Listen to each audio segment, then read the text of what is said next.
Members tonight, present are Thomas Daniels, our Vice Chairman, William Rosen, Arlene Hicks, Jeff Elia.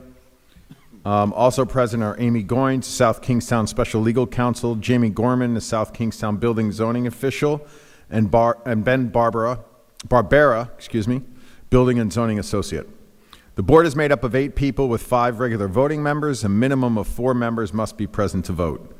In the event that a regular members are absent or recused, an alternate will step in. No more than 5 members are entitled to vote, and at least 3 voting members are needed to grant the requested relief. Tonight voting will be myself, Mr. Daniels, Mr. Rosen, Ms. Hicks, and Mr. Elia. Applicants are here for either a dimensional or a use variance or a special use permit. This board is a quasi-judicial body created by the South Kingstown Ordinance pursuant of state statutes. We don't follow strict rules of evidence, and we operate in what we believe to be in a fair and equitable manner. We try to let everyone speak, unless you get carried away, or it's deemed not relevant. So in the interest of time, please be brief and on point. We do our best not to argue and keep things civil, and we try to hear the last petition by 10 o'clock, which shouldn't be a problem. After we introduce your petition, please step up to the microphone at the podium and adjust it as necessary. It's flexible. You can move it up and down. There is 2 buttons on there. One of them will not be lit. It's the one with a little person on it. Hit that, it'll turn red, turn the microphone red, and then speak into it. And then when you're done speaking, hitting the button again, or else we're going to have some, as they say, wicked feedback. So clearly state and spell your name for the record. You will then be asked to take the oath to tell the truth. After that, you can present your petition with any witnesses to testify in support of the application. The board will then ask you or your witnesses questions. After the petitioner has presented their testimony, anyone with questions in support of or opposition to the petition can step up to the microphone. You will identify yourself, be sworn in, and present your testimony with follow-up questions from the board. Please do not direct any questions or comments to the petitioners or any other witnesses. The board will ask those questions to the petitioner or its witnesses after the comment period. After hearing all of the testimony, board members will discuss the application and the evidence presented. Board members will ask a lot of questions, and there's a good reason. We cannot just grant anything we choose. There are rules to follow per the South Kingstown Ordinance. So you must give testimony to support certain facts to allow the request to be approved. For dimensional variances, we have dimensional variances, on the application tonight, no special use. So for dimensional variance, you must present evidence that your hardship is due to the unique characteristics of the subject land or structure, but it is not due to the general characteristics of the surrounding area. That your hardship is not the result of any prior action on your part. That granting the variance will not alter the general character of the surrounding area. Your hardship by the denial of the variance will amount to more than a mere inconvenience. So that means that the relief you're seeking is minimal to reasonably enjoy the permitted use of the property as proposed for, but we'll help you guys through whatever you need. And with that, is there anything we have to? Just one thing, Mr. Chairman. I'm trying to display on the screen, but it's saying that somebody else is utilizing the screen share, so I don't know if anybody on their computer is. Here we go. Oh, okay, thank you. Vladimir, is that you? Okay, is there anything else that you need to cover? Cool, okay. All right, so first we have the continuation for the petition of Henry Cabrera. Is there someone here for that? Nope. Okay. Mr. Gorman, did you have any conversations with anyone relative to this case? Yes, Mr. Chairman. I had a conversation with the attorney representing Mr. Cabrera on this appeal. Earlier today, he submitted correspondence requesting a continuation based on, well, I don't know if you have the letter, if you want it read into the record, but based on their application to the planning department for development plan review was deemed incomplete, and he is working with the design team to address all the planning department's concerns. With that, he's requesting a August scheduled continuation, or rather a continuation to the August regular meeting. And that's hoping that there's an outcome or if there is an outcome that's relevant to us. So if the Design Plan Review Committee makes a determination that they are allowed to do it, then your violation is deemed irrelevant? No? Correct, correct. That would resolve. It becomes resolved. And there's really no way for us to resolve it here anyhow. So really the request was to go through the design plan review, and that's kind of what they're doing, sort of. Right. The goal of the goal for the town in issuing any zoning violation notice is compliance. So the good news here is that apparently a DPR application was filed, although apparently it's incomplete. But it seems like by filing the application, they've taken a significant step toward compliance. Maybe not as quickly as we would have liked, but the August meeting date is August 19th. And if there are any, between now and the time of their approval of a new design or of a new use for the property, if they have any events or anything like that, that it would still be in violation until they have the approval? So the town's, that notice of violation is old at this point. It's been under appeal, and the appeal stays enforcement. That means the town is not going to go in and shut them down, essentially. That being said, any public safety issues, the town's still going to take action, right? So the notice of violation was for holding the farm events without going through the required DPR process. But in terms of neighbors, any concerns they might have, I mean, technically, they're still not allowed to hold events that aren't farm-related. Yeah, and by filing the appeal, they've preserved their right to potentially challenge our issuance of the notice of violation. Okay. You know, we didn't hold the events, the approval isn't required. The neighbors, I cannot recall with the regulations being changed, if the abutters will get notice of the development plan review process. I don't want to say yes and be wrong, so I'm not sure, but in any event, the neighbors will have the right to provide comments to the planning board. Okay. So, excuse me, Amy, suppose they hold a wedding next week. Is the building official authorized to issue another violation at this stage of the game? Further violations could be issued, but, you know, I would expect they would file an appeal. So yes, further violations can be, you know, technically any, each new violation, each new event could be a separate violation.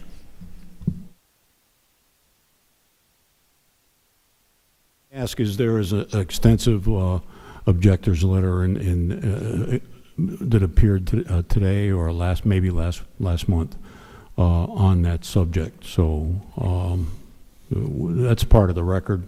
That's before us. That is part of the record, and you know, objector concerns may very well mean that this matter is not going to be resolved by August. But, you know, to the extent that the ultimate goal is compliance, if the planning board ends up approving the application with maybe whatever conditions they deem appropriate, I think that would resolve things from our end. Ms. Hicks? Yes, so what are our options this evening? The options would be to grant the requested continuance or deny it. If you deny the requested continuance, that again could go to court. You know, they're not here. They've requested a and we know this is the second time they filed the appeal, right? So this has been kicking around in one form or another for some time. Given that they've filed the application, I would recommend you allow them that time. Any other discussion? Would you recommend the continuance until August, not sooner? I think August makes sense. Thank you. Okay, would you like a motion? Please, yeah, All right. sure. I would like to make a motion that we grant their request for a continuance until the August meeting, August 19th, 2026? August 19th. Excellent. Can I get a second? Second by Mr. Rosen. Any other discussion? All in favor? Aye. Any opposed? Okay. So next we have the petition of John Dodd of 382 Bittersweet Farm Way of Wakefield, Rhode Island, 02879 for a dimensional variance under the zoning ordinance as follows. The applicant is seeking to construct an addition to an existing building with which will be converted into an accessory dwelling unit, ADU. The proposed floor area within the ADU will be 1,404 square feet. The maximum floor area permitted is 1,200 square feet. Therefore, a relief of 204 square feet is requested. Lot size is 6.99 acres. Dimensional variance is required per the zoning ordinance, section 401, or schedule of dimensional regulations, section 907, standards of relief. Owners of the property are Joan and John Dodd for premises located at 382 Bittersweet Farm Way, South Kingstown, Assessors Map 55, Lot 22, and is zoned R80. Is there someone here for that tonight? Come on up, guys. Or singular. And just turn on the mic and state and spell your name, please. The person. Yep. Oh, sorry. There we go. Yep. There we go. Yeah, excellent. My name is John Dodd, spelled Jondodd, and I live at 382 Bittersweet Farm Way here in Wakefield. Do you swear to tell the whole truth and nothing but the truth? I do. Excellent. So, what would you like to do? Well, by the way, I brought 3 pictures. Someone stopped by the house. We weren't there, so just in case somebody wanted to. You're welcome. So we live, as stated, you can see the house up there. Never been here, so thanks for having us. So we were looking for approval to enclose our back deck on our cabin there that's at the bottom of that picture. So there's a deck there that's underneath that porch. There's a porch, and we wanted to enclose that to create a kitchen for that space. So our situation is we've got a 5-bedroom septic. We only have 4 bedrooms going into it, so that would be good. We want to stay within this structure, within this footprint, so we don't want to go beyond it. And of course, when we built it 6 years ago, Ken Nelson built it from Nelson Brothers Builders. We were within the setbacks and the height and location, et cetera, so the structure's good. We sent out the list of the abutters, the land trust, Julia Land Street said fine, Mike Fagan across the street, Pam and Peter Sheehan. So everyone we sent it to, which I know is not that consequential, but no one had any objections to us looking to enclose this back porch. Our situation, I don't know if it's that unique, but it's certainly consistent with the town's issue, I believe, in the sense that we've got 4 adult children, we've got grandchildren. We've been trying to find place in town, other properties, et cetera.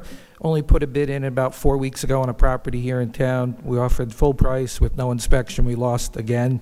So it's just been tough to try to find something. Then we looked out in the back and looked at the cabin and said, well, wait a second. And then we looked and said, well, wait a minute, this isn't going to be as easy as we'd like because we need a full kitchen and a little more space for people to sleep. So we ended up, the issue we have is when we built this, it's really kind of a entertainment property, if you will. So we have like a big TV and we'll do football games and things like that there for folks. But there's a big wall that goes across. And when we said, hey, we want to build a kitchen and some things, our architect who did it looked and said, ooh, we should have talked about this 6 years ago before we built it. So that's when we came up with the idea that we've got a deck. Maybe we can just enclose the deck, use that for the kitchen, and then go above it. So that's kind of our story, if you will. There's no rentals in Bittersweet Farm Way. We would never have a rental. If you look at the picture, it's literally in our backyard in terms of where it's positioned. And we were hopeful to get, appreciate your time and hopeful to get your consideration to allow us to do this. So it's on almost 7 acres. 7 acres, correct, 6.99. And it's the only 2 buildings on that? Correct, yeah. We have our main house and then this, we call it our cabin, but. Sure. And there, as you said, it's not really getting any closer because it's an existing porch. It's within setbacks? Yes, So that's not a problem? correct.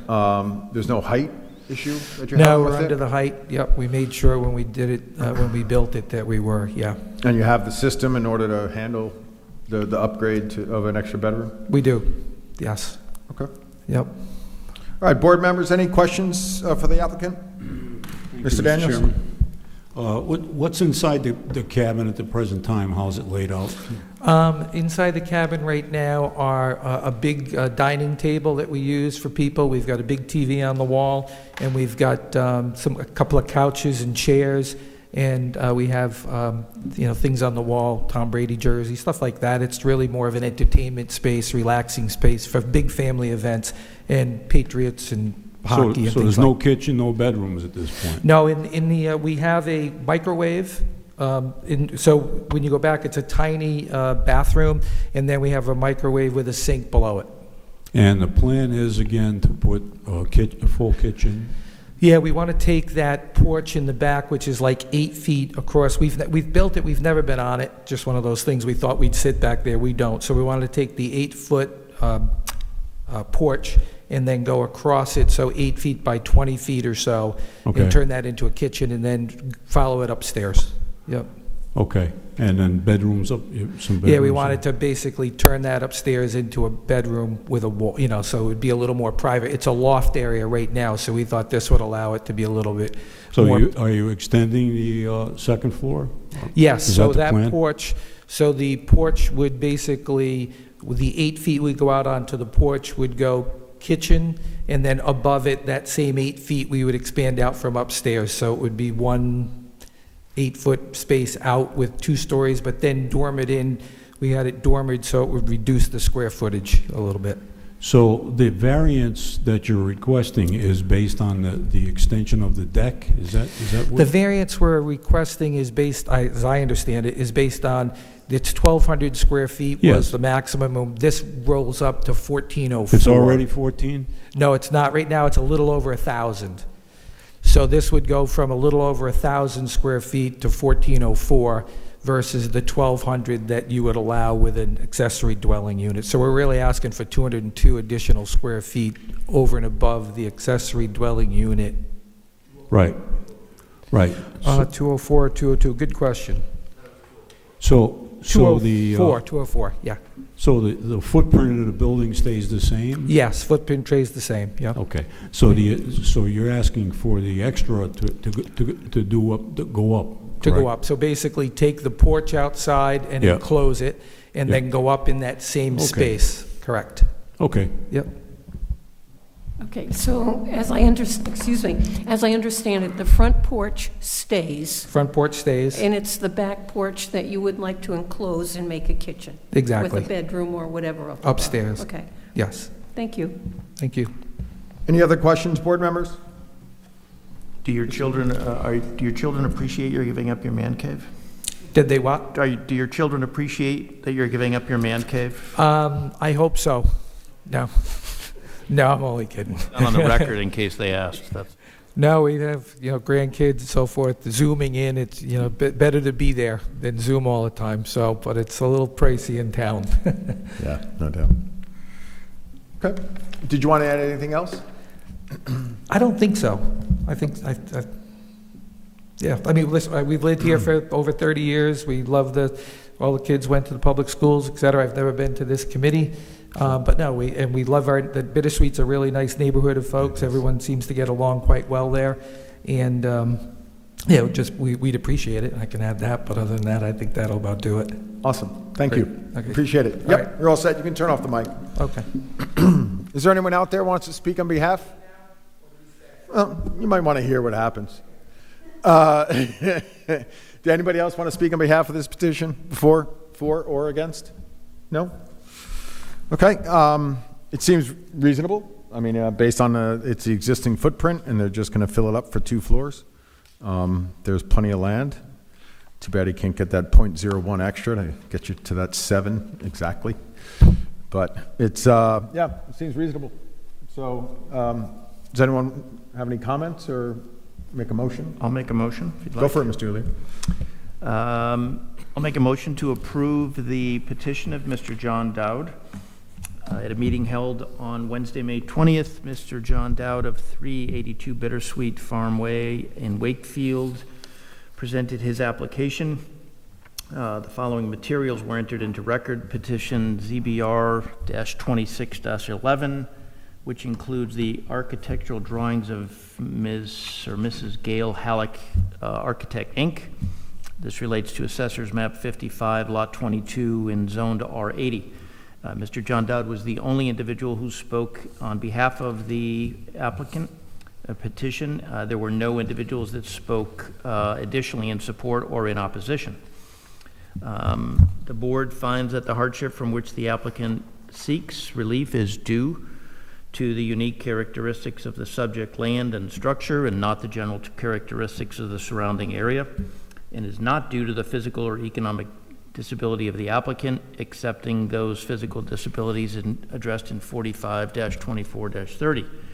Mr. and Mrs. Dodd desire to construct an addition to an existing building. This will be converted to an ADU for family use, not for rental.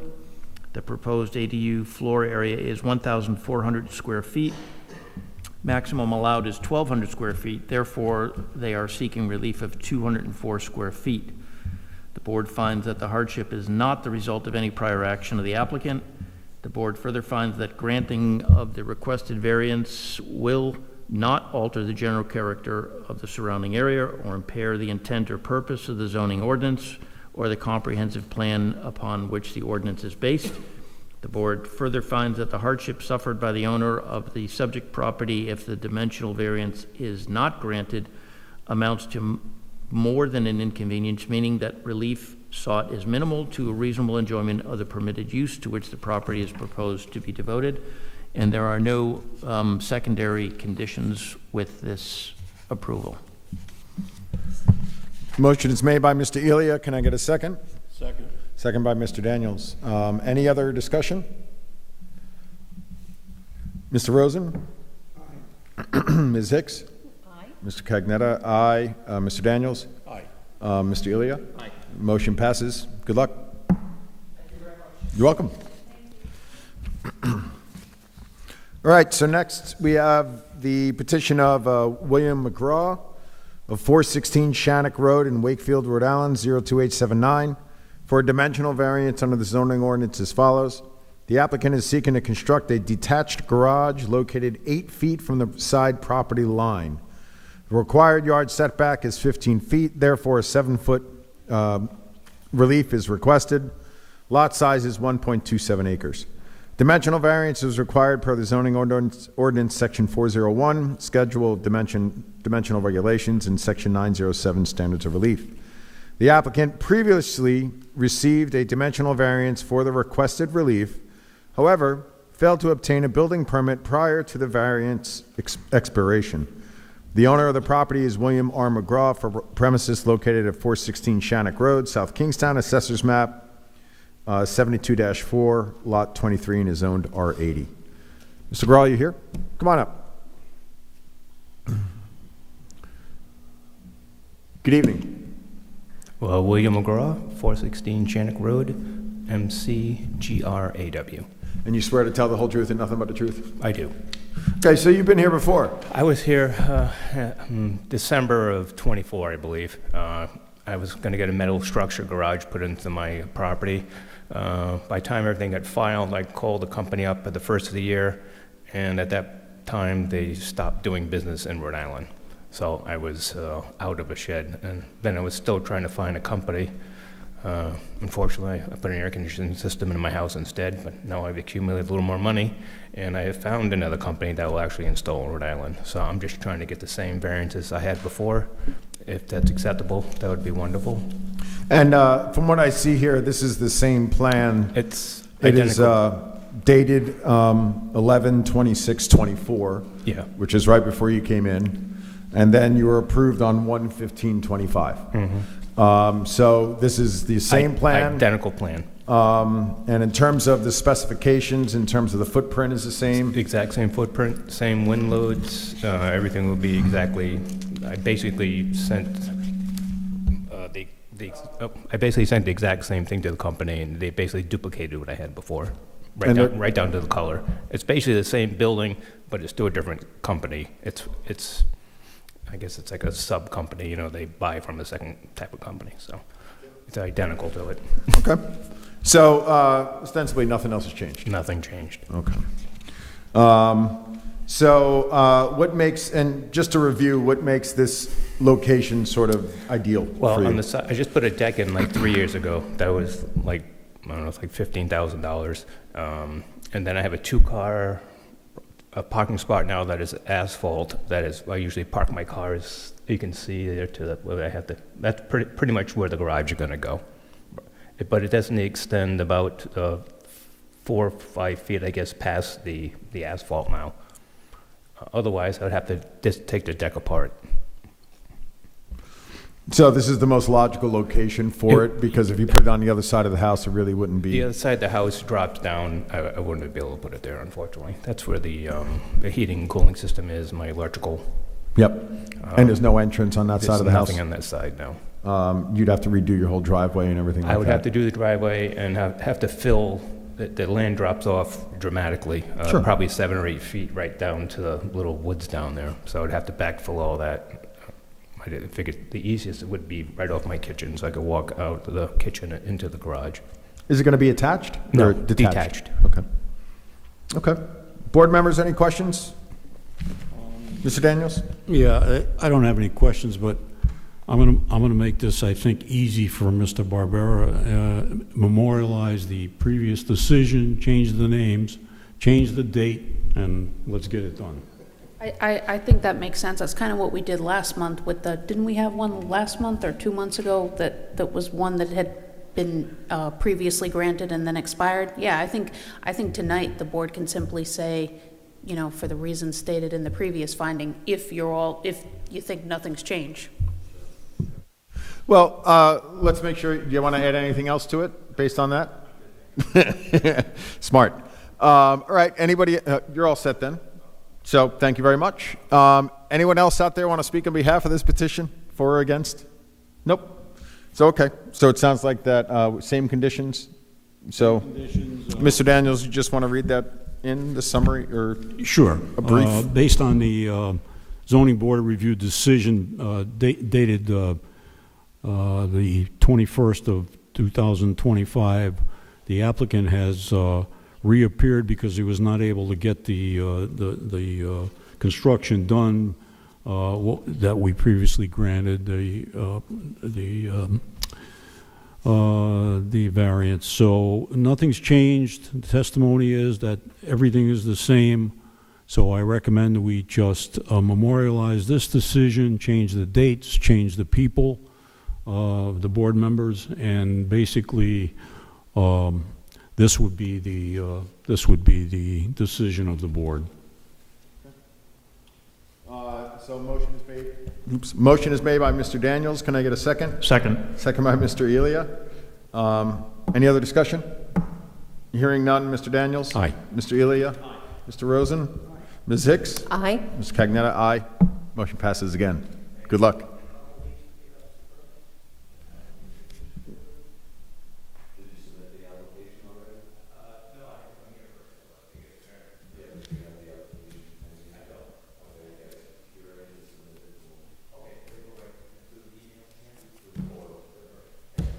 Yeah, you're welcome. Good luck. Yeah, thank you. Good luck. Okay, is there anything else that we have to cover? Is there anything, did you want to say something, or? Excellent, excellent. Well, the attitude changes every month, so. All right, so is there anything else that we have to cover? A couple, 7 applications next month. You have minutes that have been prepared. I don't know if anybody had reviewed those. Mm-hmm. And also next month is the election of officers in June, just as a reminder. So the minutes were from which date? That's for April 15th. April 15th. I don't know, I guess it's every year. Didn't we already elect Rob to a 2-year term, like 6 months ago? Well, that was the town council you're referring to, right? You think our bylaws have 2-year terms for officers? I can't remember. Okay. You don't need to do it, great. I know. I was just re-sworn in the other day, so it's very exciting. I was expecting a cake or something. Okay, so I'll make a motion to approve the minutes of April 15th, 2026. Second. Second by Ms. Hicks. Any other discussion?